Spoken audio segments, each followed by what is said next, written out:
Hello বন্ধুরা, আমি দীপ আর তোমরা শুনছো ভূতবং, ভূতের রাজ্যে সকলকে স্বাগত। বন্ধুরা, আজকে ঘটনা শেয়ার করেছে আমার ফেসবুকের ফ্রেন্ড তিশা ঘোষ। তিশার সাথে কল্যাণীর এক বাস স্ট্যান্ডে ঘটে গেছিল এক ভয়ানক ভৌতিক ঘটনা। ঘটনাটি শোনার আগে বন্ধুরা, তোমরা যারা এখনও পর্যন্ত ভূতবং চ্যানেলটিকে সাবস্ক্রাইব করোনি তারা সাবস্ক্রাইব করে দাও আর পাশে থাকা বেল আইকনটিও ক্লিক করে রেখো, যাতে ভূতবংয়ের ঘটনা আসা মাত্রই তোমাদের কাছে নোটিফিকেশন পৌঁছে যায়। আর বন্ধুরা, পারলে তোমরা ভূতবংয়ের ঘটনাগুলি ফ্রেন্ড ফ্যামিলি মেম্বারদের কাছে শেয়ার করে দিও। তাহলে চলো বন্ধুরা, আর কথা বাড়াচ্ছি না, কানে হেডফোন গুঁজে নাও, চলো আজকের মূল ঘটনাটি শোনা যাক। হ্যালো দীপদা, আমি তিশা ঘোষ হালিশহর থেকে বলছি। আমি একটা ভৌতিক ঘটনা শেয়ার করলাম, যেটা ঘটেছিল আমার নিজের সাথে। ঘটনাটি ঘটে কল্যাণীর এক বাস স্ট্যান্ডের সামনে। বাস স্ট্যান্ডটা হলো কল্যাণীর একটা স্কুলের সামনে। এমনই এক বর্ষার রাতে গত বছর আমার সাথে সেই ভয়ানক ঘটনাটি ঘটে যায়। আমি সেই জায়গায় কোচিং ক্লাসে যেতাম। আমার কোচিং ক্লাস শেষ হতো রাত 8:30 থেকে 9টার মধ্যে।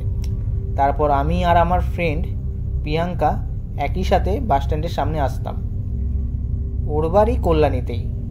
ও টোটো ধরে বাড়ি চলে যেত আর আমি টোটো ধরে কল্যাণী ঘোষপাড়া স্টেশনে যেতাম ট্রেন ধরার জন্য।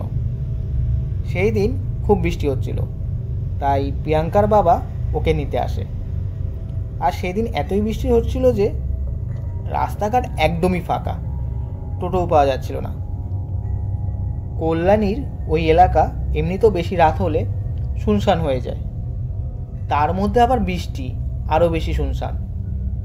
প্রিয়াঙ্কা আর ওর বাবা আমাকে বলে ওরা ওয়েট করবে আমি যতক্ষণ না টোটো পাই। আমি বলি না না, কোনো প্রবলেম হবে না, টোটো পেয়ে যাবো, তোমরা বেরিয়ে যাও। সেই মতো ওরা বেরিয়ে যায়। বৃষ্টির জন্য টোটো আসছিল না। আমি বাস স্ট্যান্ডের ভেতরে দাঁড়াই। বাস স্ট্যান্ডটাও খুব ভালো, পরিষ্কার পরিচ্ছন্ন, লাইট আছে। তো আমার কোনো ভয়টাই ওইসব লাগছিল না, কারণ এর আগেও আমি একা ওইখানে দাঁড়িয়েছি, কিন্তু কখনো আমার সাথে কোনো নেগেটিভ ঘটনা ঘটেনি। আমার কোনো ভূত প্রেতের ভয় না, দিনকাল ভালো না, কোন সময় কোন উটকো লোক চলে আসবে, জাস্ট ওই একটু ভয় ছিল। হঠাৎ আমি দেখি বাস স্ট্যান্ডটার বাইরে একটু বাঁদিকে অন্ধকার জায়গায় একটা বাচ্চা মেয়েটার বয়স কত হবে, 10 থেকে 11, দাঁড়িয়ে দাঁড়িয়ে বৃষ্টিতে ভিজছে। মেয়েটার পোশাক আশাকও অতটা ভালো না। আমি ওকে বলি, তুই ভিজছিস কেন, ভেতরে দাঁড়া। ও মুখে কিছু বলে না, শুধু হাত দিয়ে না করে। আমি আর কিছু বলি না, ওয়েট করে যাচ্ছি টোটোর জন্য। হঠাৎ সেই সময় একটা জোরে বাজ পড়ে, পুরো এলাকার সঙ্গে সঙ্গে লোডশেডিং হয়ে যায়। আমি ফোন ইউজ করছিলাম, ফোনটা ইউজ করতে করতে বাঁদিকে যেই তাকাই, হঠাৎ দেখি ওই মেয়েটা আমার পাশে দাঁড়িয়ে। আমি পুরো থতমতো খেয়ে যাই।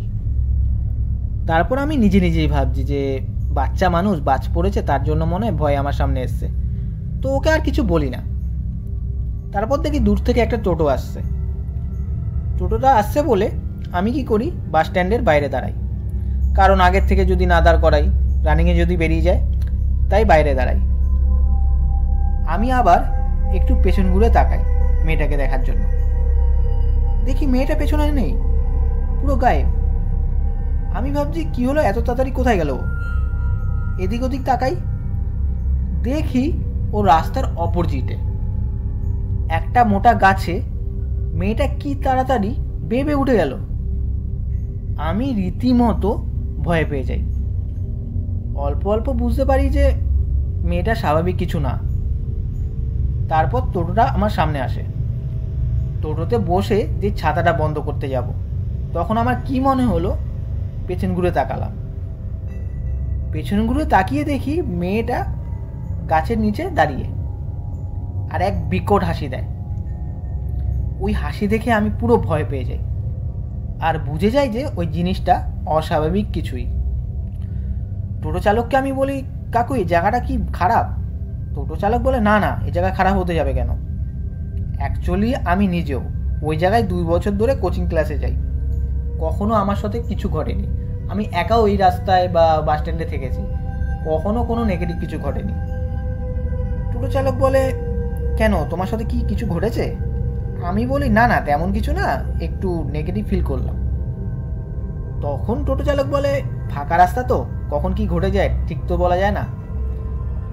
যাই হোক, স্টেশনে পৌঁছাই, ট্রেনে উঠি, ভেবেছি যে ঘটনাটা ওইখানেই শেষ, কিন্তু এই ভাবনাটা আমার ভুল ছিল। হালিশ্বর স্টেশনে নামি, তখন বাজে রাত 9:30 মতো।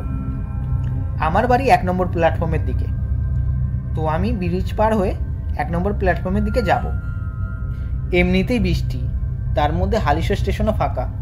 ব্রিজে যেই উঠি দেখি ওই মেয়েটা ওইখানে দাঁড়িয়ে, মুখটা কি বিকট আর একটা কি বাজে হাসি দেয়। ওই দেখে আমি আবারও পেছনের দিকে দৌড় দিই। একজন কাকু আর কাকিমা সেই সময় সিঁড়ি দিয়ে উঠছিল। আমাকে দেখে বলে, কি হয়েছে, দৌড়াচ্ছ কেন? আমি বলি, দেখুন আমার ভয় লাগছে, একটু আমাকে ব্রিজটা পার করে দেন না। ওই কাকু কাকিমা আমাকে নিয়েই ব্রিজ পার হয়।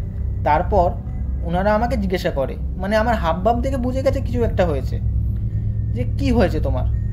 আমি তারপর পুরো ব্যাপারটা বলি যে এই ঘটনা ঘটেছে।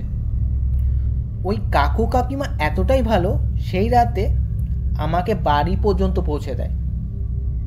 বাড়িতে গিয়ে যখন সবাইকে ঘটনাটা বলি, সবাই তো ভয় পেয়ে যায়। মা বলে, আর তোর ওই জায়গায় পড়তে যেতে লাগবে না।